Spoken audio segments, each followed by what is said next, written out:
Pulasan കാഴ്ച കിടക്കുന്നതാണിത്. ഈ മരത്തിന് ഏകദേശം 8-10 കൊല്ലം പഴക്കമുണ്ട്. ഇത് നിറച്ചും കായ്ച്ചിട്ടുണ്ട്. ഇത് ഏകദേശം ഉണ്ടാവാനായിട്ട് 4-5 കൊല്ലം കാത്തിരുന്നു. അതിനുശേഷം ഉണ്ടായത് 1-2 കൊല്ലത്തേക്ക് നമുക്ക് കായ് മാത്രം ഉണ്ടായി, ഉള്ളിലൊന്നും ഉണ്ടായിരുന്നില്ല. പിന്നെ ഇപ്പോൾ ഉണ്ടാകുന്നതിലൊക്കെ അത്യാവശ്യം നല്ല മധുരവും പ്രത്യേക ടേസ്റ്റുള്ളൊരു ഇതാണ്.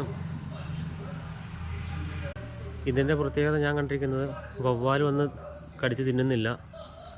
അങ്ങനത്തെ ഉപദ്രവമൊന്നും നമുക്ക് ഇതിന് വരുന്നില്ല. ചെളിയിൽ നല്ല കട്ടിയുള്ളതുകൊണ്ടാണെന്ന് തോന്നുന്നു. റംബൂട്ടാനാകുമ്പം അതിൽ വവ്വാലാണെങ്കിലും അണ്ണാനാണെങ്കിലും ഒക്കെ ഉപദ്രവിക്കുന്നുണ്ട്. ഇതിനങ്ങനത്തെ ഒരു പ്രശ്നം ഞാൻ ഇതുവരെ കണ്ടിട്ടില്ല.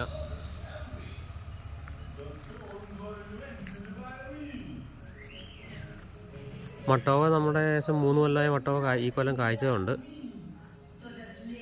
അതിൻ്റെ വീഡിയോ അടുത്ത് ഞാൻ ചെയ്യുന്നതായിരിക്കും.